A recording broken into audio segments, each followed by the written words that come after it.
उद्धव जी स्वर्गीय यूनिवर्सिटी में पढ़े हुए हैं, केवल यहाँ इस पृथ्वी के नहीं, जो केवल कुछ कल पुर्जा और कंप्यूटर आदि जाने, इतना है। और सारी विद्या जो भगवान के बारे में है, आत्मा के बारे में है, उसका ज्ञान नहीं रहता है। गए थे सबसे बड़े ज्ञानी के पास पढ़ने के लिए। और बुद्धि सत्तम, बुद्धिमान, बुद्धि के द्वारा ये सबसे बढ़े हुए थे। बुद्धि सत्तम का अर्थ है कि बुद्धि की दृष्टि से मतलब सबसे बड़े बुद्धिमान व्यक्ति थे। भगवान ब्रज में ऐसे परम योग्य व्यक्ति को भेज रहे हैं, उद्धव जी को भेज रहे हैं। ऐसे उद्धव का अर्थ भी होता है उत्धव, उद्धव, इसका अर्थ होता है मूर्तिमान उत्सव, मूर्तिमान आनंद उद्धव जी हैं। ये जो ब्रज में जाएंगे तो इनको देख करके ही लोग सुखी हो जाएंगे, यह भी भाव है। और फिर ऊपर से प्रवचन करेंगे, समझाएंगे, तब तो कहना ही क्या है।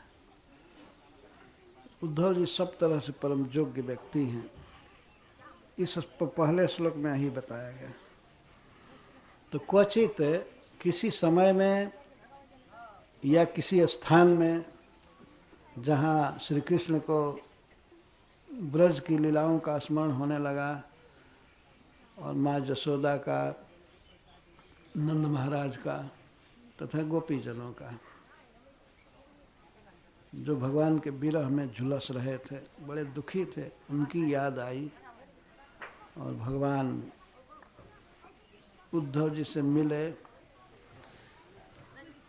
एकांत में उद्धव जी का हाथ पकड़े, बराबर आसन पर बैठे थे उद्धव जी, भगवान उनका हाथ ऐसे पकड़े।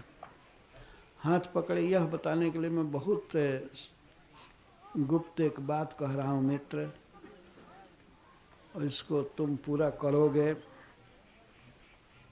इसके लिए हाथ पकड़ रहे हैं।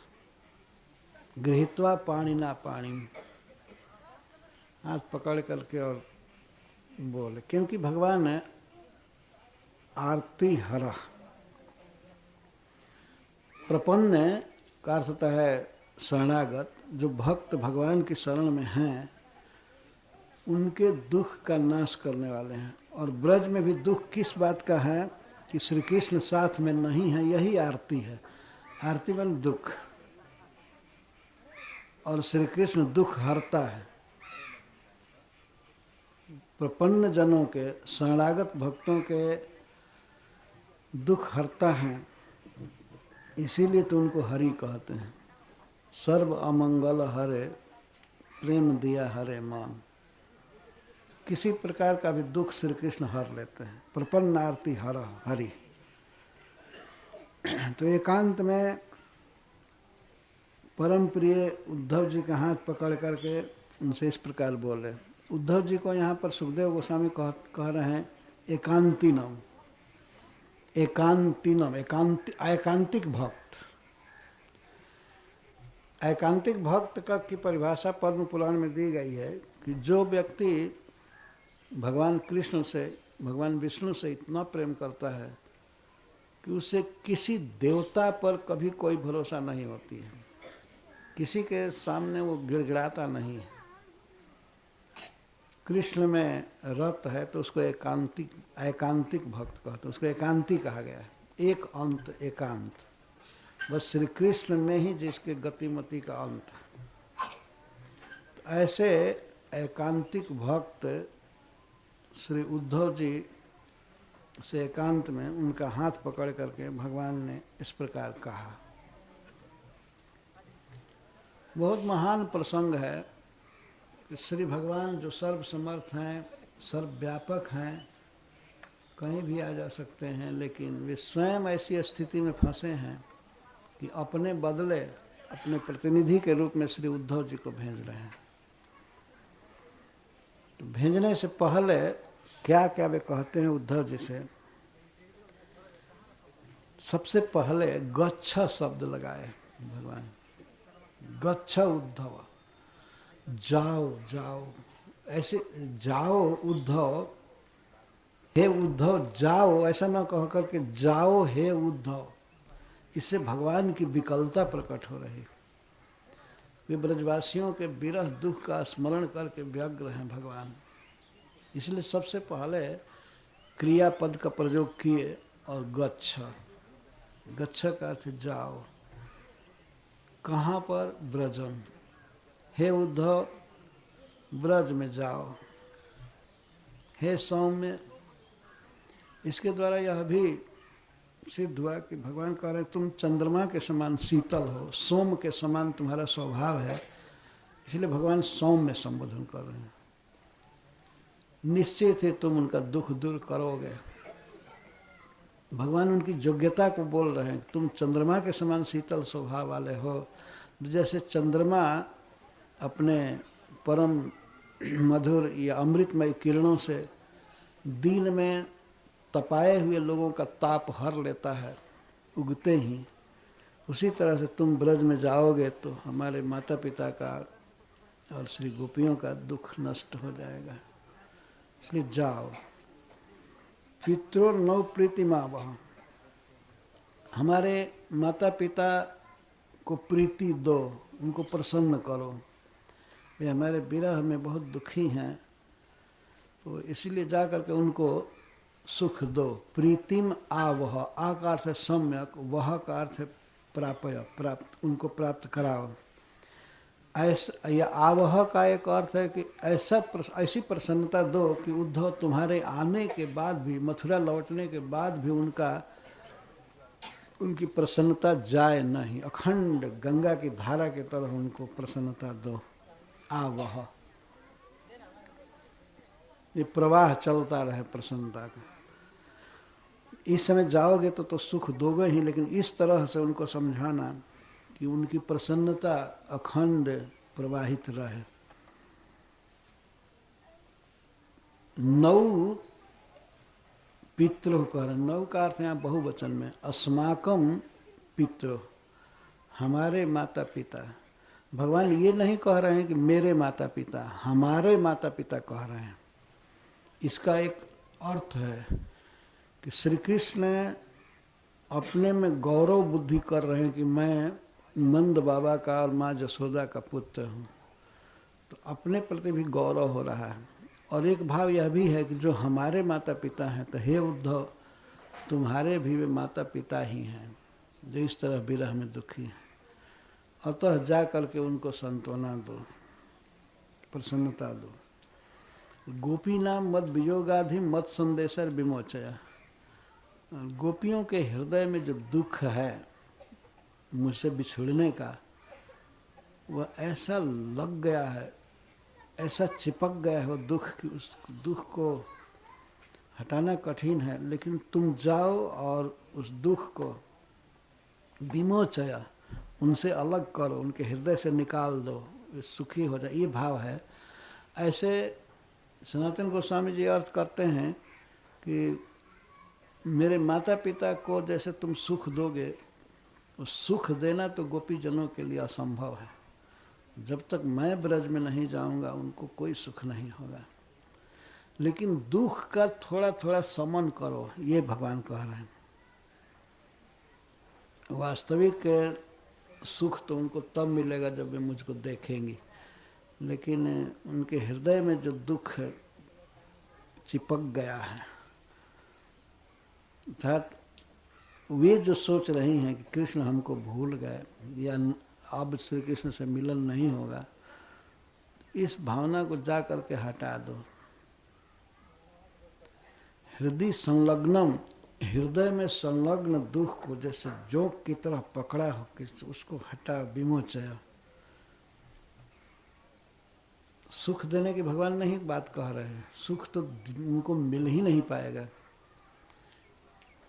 सुख तो तब मिलेगा जब मैं उनके नेत्रों के सामने होऊंगा। और माता पिता को आश्वासन दो, उनको सुख दो, लेकिन गोपियों का दुख है दूर करो। दुख दूर करना दूसरी बात है और सुख देना दूसरी बात है। माता पिता के लिए कहने को उनको सुख दो, प्रीतिम आवह, परंतु श्री गोपियों का केवल दुख दूर करो।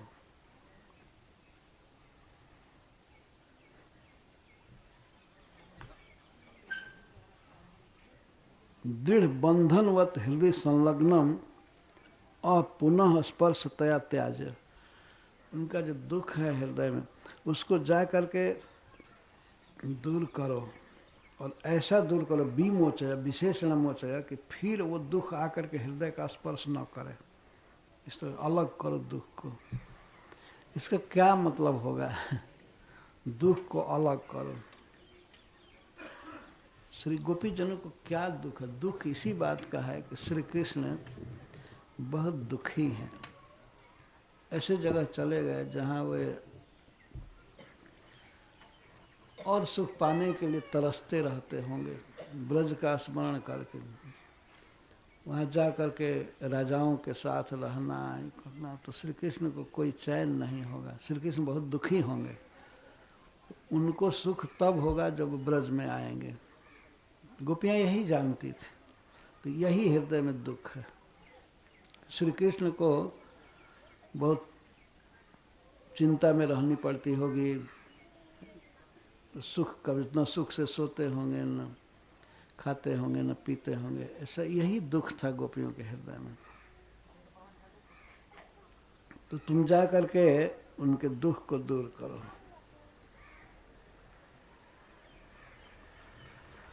फिर गोपीजनों की विशेषता बता रहे हैं। ता मन मनस्का मत प्राणा मदर्थे त्यक्त दैहिका मामेव दैतम पृष्ठम आत्मानं मनसा गतः। ता मन मनस्का, श्री गोपियाँ मन मनस्का, अर्थात इसके दो अर्थ हैं। श्री गोपी जनों का मन सदा मेरे पास रहता है, मन मनस्का, मुझ में ही लगा रहता है, या मेरा मन उनमें लगा रहता है। और मत प्राणा का भी यही अर्थ हुआ। वे मत प्राणा है, मैं ही उनका प्राण हूँ। और मत प्राणा का एक अर्थ है वही मेरे प्राण हैं, गोपियाँ ही मेरे जीवन हैं। भगवान इस तरह से बोल रहे हैं, मत प्राणा। तो श्री गोपियाँ ही मेरी प्राण हैं। तो इस तरह से भगवान के कहने का आशय है कि उद्धव, जितना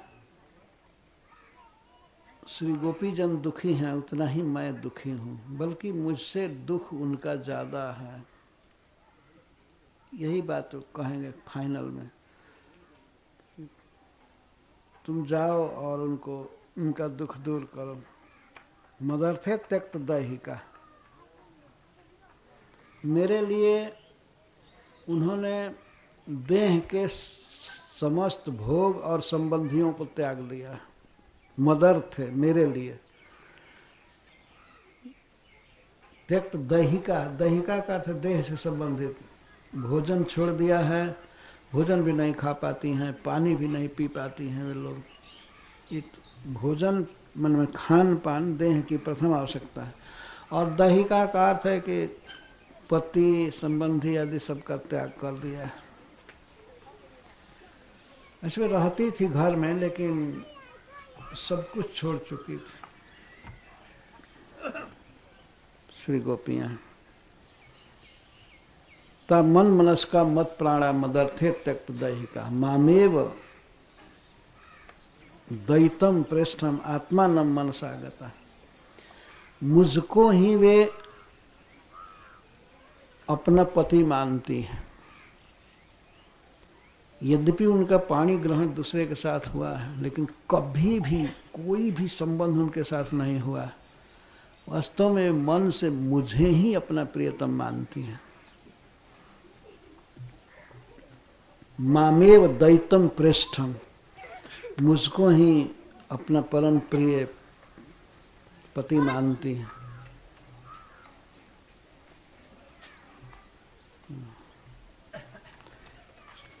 आत्मा न मनसा गता, यद्यपि मैं परमात्मा हूँ, सबकी परम आत्मा हूँ। और परम का एक अर्थ है कि यद्यपि मैं ऐसे देखा जाए तो पर हूँ, उनका पति नहीं हूँ लौकिक दृष्टि से, परंतु वास्तविक पति तो मैं ही हूँ सबका। भगवान ये कह रहे परम आत्मानम परमात्मानम।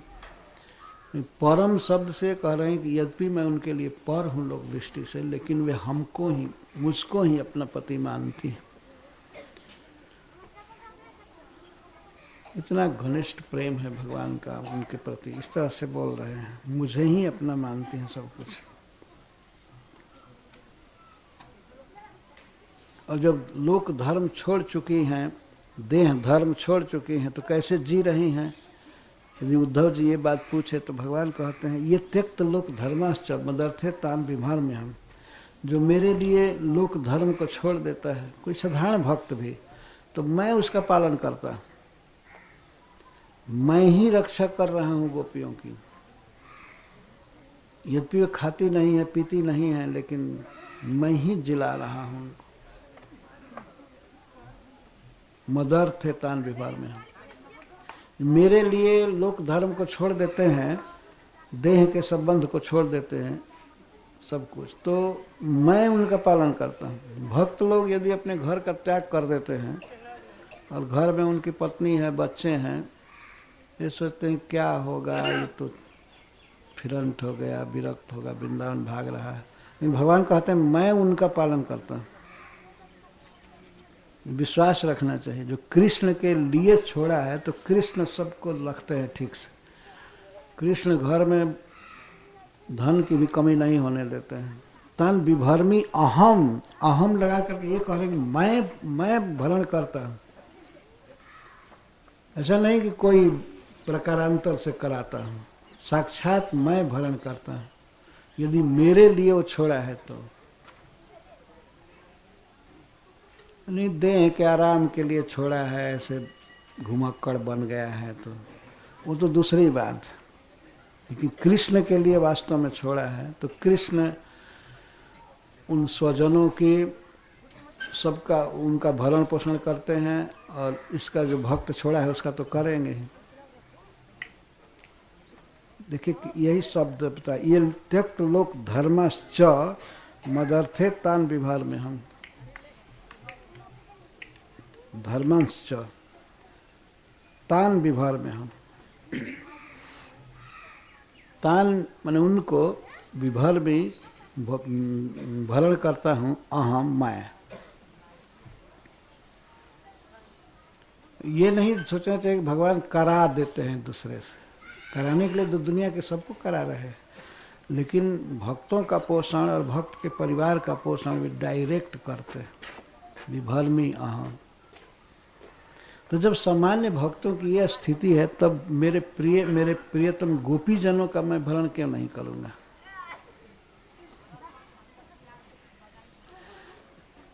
वास्तव में वे खा नहीं रहे, पी नहीं रही हैं, और पति आदि को छोड़ चुकी हैं, परिवार को छोड़ चुकी हैं, लेकिन फिर भी सारा संबंध मैं मेंटेन करता हूँ, भरण करता हूँ।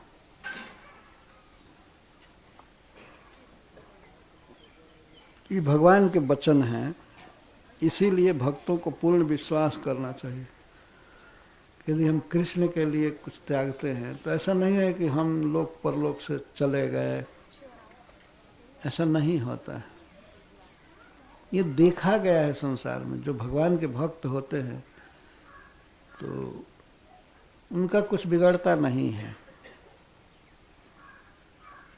भगवान नरसिंह मेहता के लिए क्या बन गए? संवरिया सेठ बने, डायरेक्ट, जो जिसको भरण कहते हैं। भगवान स्वयं ही सेठ बन करके गए और नरसिंह मेहता का भात भरे, क्या क्या डायरेक्ट, ये सब कथाएं हैं। एक भक्त जगन्नाथपुरी में रहते थे, तो एक दिन वो बड़े दुखी थे, यहाँ तक कि भोजन भी नहीं मिलता था ऐसे। और भगवान जगन्नाथ जी के बड़े भक्त थे। तो ये श्लोक गीता में पढ़े कि अनन्यास चिंतयन्तो माम ये जनाः पर्युपासते तेषां नित्याभियुक्ता नाम योगक्षेमं वहाम्य। इस श्लोक को जब पढ़े तो इसका अर्थ है कि जो अनन्य मन से मेरा चिंतन करते हैं, भजन करते हैं, उनका योग और क्षेम मैं वहन करता हूँ। ये गीता बोलने वाले भगवान कह रहे हैं कि उनका योग क्षेम मैं वहन करता हूँ। योग मतलब जो चीज नहीं है उसको जुटाते हैं, और क्षेम का अर्थ है जो है उसकी रक्षा करते हैं। तो जो नहीं है वो जुटाएंगे ही, और जो है उसको बचा लेते हैं, इसको योग क्षेम कहते हैं। तो उनके पास बहुत अभाव था, तो वे क्या कि एक दिन कलम ले करके और गीता के उस श्लोक को काट दिए काट दिए खूब खचखचे से। ये गलत है, भगवान का ये जो विचार है ये बिल्कुल गलत है, तो काट दिए। तो दूसरे दिन जब जगन्नाथ जी का श्रृंगार किया जा रहा था तो पुजारी ने देखा कि भगवान के पीठ पर, गाल पर जहां तहां छुरी जैसा कुछ काटा गया है। तो बड़ा उदास हुआ, बड़ी चिंता में पड़ा पुजारी की, ये क्या हो गया, ये कौन आकर के काटा है। तो चिंता करने लगे, फिर सो गए। तो ठाकुर जी सपना में कहे जगन्नाथ जी, वो जो ब्राह्मण है वो हमको काटा है। गीता हमारा देह है, गीता में और हम में कोई भेद नहीं है, लेकिन उसने काटा। गीता का एक श्लोक, तो गीता में और हम में भेद नहीं, इसलिए हमारे देह में सब चाकू का दाग हो गया, कटने का। ऐसा बहुत बदमाशी किया है। तो पुजारी सुन करके तो आश्चर्यचकित हो गए कि इतने बड़े भक्त हैं वे ब्राह्मण। तो वही हमको काटा है, उसको हम पर विश्वास नहीं है, गीता पर विश्वास नहीं है, ये हमारी दुर्गति है। तो फिर भगवान ने उस पुजारी के द्वारा राजा को ये बात बतलाया स्वप्न में ही, उस ब्राह्मण को जितना भोजन धन चाहिए दो, नहीं तो हमारे पीछे पड़ गया है, इस तरह से काट रहा है। तो ये सब घटना देख, ये सब बताई गई, तो राजा ने विश्वास किया और जा करके उस ब्राह्मण को पर्याप्त धन दिए, खाने पीने का, सब कुछ का। ये बिल्कुल सत्य घटना है। गीता का श्लोक काटा गया तो भगवान का देह कटा था। भगवान डायरेक्ट भरण करते हैं। ऐसी कई लीलाएं हैं जब भगवान अपने भक्त का भरण करते हैं। उसकी जो प्रतिष्ठा है उसे भी बचाते हैं, लौकिक व्यवहार भी बचाते हैं, सब कुछ करते हैं, यदि कृष्ण के लिए छोड़ा है तो। ये सभी भक्तों के लिए भगवान कह रहे हैं, तो गोपी जनों के लिए तो कहना ही नहीं। मयिता प्रेषाम प्रेष्ठे दूरस्थे गोकुलस्त्रिय। मैं प्रेषाम प्रेष्ठे, श्री गोपियों के लिए प्रेषाम प्रेष्ठे, जितनी भी प्रिय वस्तु हैं उनमें सबसे प्रिय मैं ही हूँ। गोपियों का परम प्रिय मैं हूँ, प्रेषाम प्रेष्ठे। और इस समय मैं दूरस्थ हूँ। दूरस्थ मतलब ब्रज से दूर आ गया, मथुरा में आ गया, दूरस्थ। वे इस समय यही सोचती हैं कि हमारे प्रियतम दूर हो गए हैं, दूरस्थे, दूरस्थ, दूर चला आया।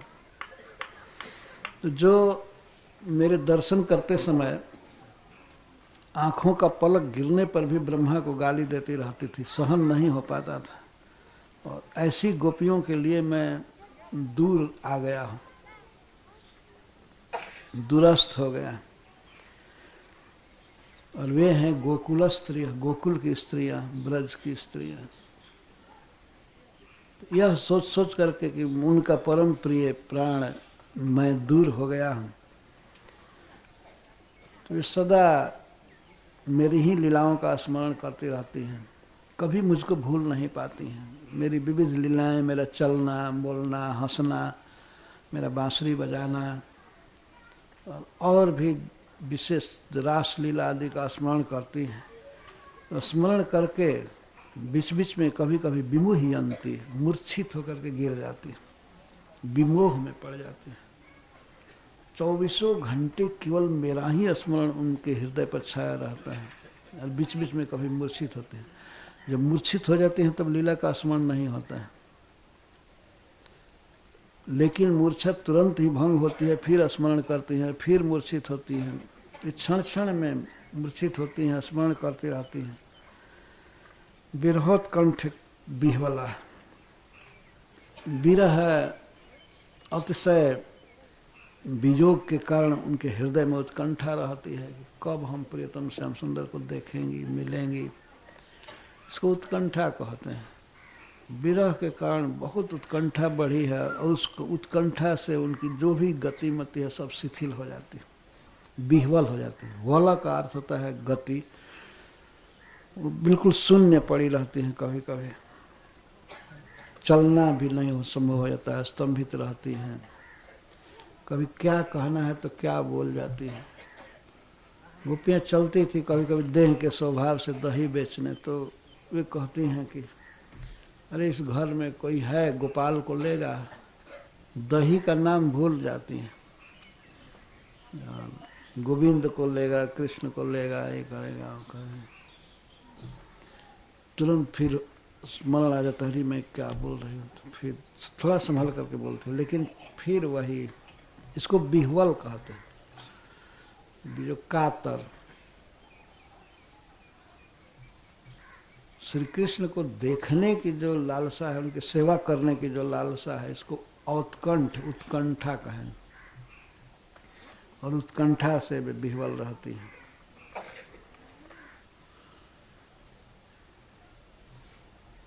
उद्धव जी ने कहा कि यदि इस प्रकार से विकल है तो जी कैसे रही है, कैसे जीवित रहती है। तब भगवान कहते धारयंत अति कृच्छ्रेण प्रायः प्राणान कथंचन प्रत्यागमन संदेश वल्लभ्यों में मदात्मिका। उद्धव, हमारी गोपियां अति कृच्छ्रेण, अति कठिनाई से, कष्ट से, किसी प्रकार से प्राणों को धारण कर रही है, किसी तरह से जी रही है। भगवान ने ये तो कहा किसी तरह से जी रही है। कथंचन धारयंती प्राणन, किसी तरह से प्राण धारण कर रही है। किस कारण से, किस तरह से धारण कर रही हैं, भगवान ने कहने में थोड़ा संकोच कर रहे हैं। आगे वो खोल करके कह देते हैं। पहले उन्होंने कहा कि बड़े कष्ट से किसी तरह से जी रही है। कथंचन, किसी कारण से जी रही है। तो भगवान शुरू में नहीं कह दिए कि मैं कहा था आने के लिए, इसी से जी रही है। यही कारण था। भगवान ने कहा था कि मैं मथुरा से लौटूंगा, तो इसी कारण वे जी रही है। लेकिन शुरू में भगवान कहने में हिचक गए क्योंकि उनकी वाणी असत्य हो रही थी। अगर ये कह देते कि मैं कहा था आने के लिए, इसी कारण से जी रही हैं, तो कहना ठीक नहीं। किसी तरह से जी रही है, भगवान ने बोले। लेकिन तुरंत उद्धव जी पूछने ही लगे होंगे कि आखिर क्या कारण है, किस तरह से जी रही है। तब भगवान कहा कि प्रत्यागमन संदेश है। मैं जो मथुरा से लौट करके ब्रज में आने की बात कहा था, प्रत्यागमन की बात कहा था, उसी से जी रही। तो उद्धव कह सकते थे ना, तब आप जब कहे थे जाने के लिए तो जाना चाहिए ना। लेकिन भगवान तो कह रहे मित्र देख ही रहे हो मैं किस तरह से मथुरा में फंसा हूँ। पहले तो माता देवकी और पिता वसुदेव जी एक सेकंड हमको छोड़ना नहीं चाहते। लेकिन कौन भगवान को छोड़ना चाहेगा जो प्राणों के प्राण हैं। ये इतना दिन दुखी थे, इनके बच्चे मारे गए, ये कारागृह में थे और मैं ही इनका सब कुछ हूँ, मुझे देखकर सुखी रहते हैं, तो ये मुझे जाने नहीं देंगे। बेटा है तो बेटा इतना दिन दूर रहा, किसी का गाय चराया, कुछ किया, अब यहाँ घर पर रहो, क्यों जाओगे? अगर मैं जाने की चर्चा भी करूँगा तो ये जाने नहीं देंगे। फिर वही गाय चराने जाना है पढ़ाई लिखाई करना है कहेंगे ना, तो मैं निकल ही नहीं सकता यहाँ से। इसलिए तुम जाओ, गच्छ का यहाँ से सबसे संबंध है कि तुम जाओ, और प्रत्यागमन संदेश है। मैं जो प्रत्यागमन का संदेश दे दिया उनको, इसलिए जी रही हैं, और भगवान ये भी कह रहे हैं प्रत्यागमन संदेश है। तुम जा करके यह समझाओ कि मैं अवश्य आऊँगा, बस कुछ ही दिन की देरी है। तुम जा करके समझाओ, और एक संदेश नहीं, संदेश की आवृत्ति करना, बहुत बहुत बार उसको कहना, अनेक प्रकार से बातें कहना, और ये समझाना कि ये इस लीला में आप लोगों ने देखा कि आपसे भगवान कितना प्रेम करते हैं, कृष्ण कितना प्रेम करते हैं, वो आएंगे ही, इस तरह से कह करके समझाना है। कई संदेश भगवान ने दिया, इसे सिद्ध होता है। मत संदेश ही बहुवचन में है। मेरे संदेशों के आवृत्ति से अनेक प्रकार से उनको समझाने का प्रयास करना, उनका दुख दूर करना है। और यदि मैं मित्र संदेश भी न भेजूं तो वे फिर जीवित नहीं रह पाएंगे, इसलिए तुम जाओ। भगवान ने अपने श्री हस्त से लिखा हुआ पत्र भी दिए, बहुत अच्छा तरह से उसको लपेटे थे और समझाए, बारंबार समझा रहे थे, यहाँ ये बात कहना, ये बात कहना। स्पेशल कई बात बता रहे थे, श्री राधा रानी से ये बात कहना, ललिता से, और जसोदा जी से, नंद बाबा से। स्पेशल भगवान इंस्ट्रक्शन दे रहे हैं। कोई कोई लीला ऐसी थी जिसकी याद करते थे कि माता ने हमको उस दिन इस तरह से खिलाया, ये किया, वो किया, जैसे पूरा समय बता रहे हैं और दिन बता रहे हैं, तो मैं उसको नहीं भूल सकता। मैं अब आना ही चाहता हूँ। ऐसा यही भगवान का संदेश था कि बस अब 2-4 रह गए हैं बैरी, जो वसुदेव जी और देवकी जी और जादुओं को दुख देते थे, तो सब तो मर ही गए हैं, 2-4 बाकी हैं, उनको भी भगवान नारायण की कृपा से मार करके आऊँगा। भगवान ये संदेश देते थे। मैं अपने घर से दूर नहीं रह सकता, ब्रज से, यही सब संदेश था। तो इस तरह से भगवान ने जब संदेश दिया तो उद्धव जी उसको लेकर के चले। भगवान और क्या कह रहे हैं, इसको ब्रज भाषा में हम लोग गाएंगे। 18 से चालू होता है। मंगलाचरण। अंतर्जामी कुंवर कन्हाई, मैं इसका अर्थ कर रहा हूँ। अंतर्जामी कुंवर कन्हाई। कुंवर कन्हाई भगवान कृष्ण अंतर्जामी हैं, सबके हृदय की बात जानते हैं। गुरुगृह पढ़त हुते जहाँ विद्या तहाँ ब्रजवासिन की सुधि आई। गुरुगृह में उज्जैन में पढ़ रहे थे तो वहीं पर उनको ब्रजवासियों की सुधि आई। और मथुरा में आए तब उद्धव जी को दूध बनाकर भेजे। गुरुसों कहो जोरी कर दो, दक्षिणा कहो सो देव मंगाई। गुरु जी से हाथ जोड़ करके भगवान ने कहा कि हे गुरु जी, आपने हमको पढ़ाया, मेरा बहुत उपकार किया, आपको जो इच्छा हो हमसे दक्षिणा मांगिए। तो गुरु पत्नी कहो पुत्र हमारे मृतक भय सो देहु जीवाई। तो गुरु पत्नी ने कहा कि हमें एक पुत्र हुआ था, लेकिन वो पुत्र मर गया, उसको जिला दो। जबकि 100 का भी पता नहीं है कहाँ गया, और ये भगवान से गुरु दक्षिणा मांगी जा रही है कि हमारा बेटा मर गया था, उसको जीवित कर दो। तो आनी दिए गुरुसुत जमपुर ते, तब गुरुदेव आशीष सुनाई। तो भगवान गए यमलोक में और उस पुत्र को लाए। जब पुत्र को दे दिए जिला करके, तब गुरुदेव ने आशीर्वाद दिया भगवान को। सूरदास प्रभु आई मधुपुरी, उद्धव को ब्रज दियो पठाए। सूरदास जी कहते हैं कि भगवान इसके बाद मथुरा आए और मथुरा में श्री उद्धव जी को ब्रज में भेजे। भगवान कह रहे हैं, ब्रज के सुख की भी याद आ रही है और ब्रजवासियों के विरह दुख की भी याद आ रही है। कहाँ सुख ब्रज को सो संसार, गाइए चित्त।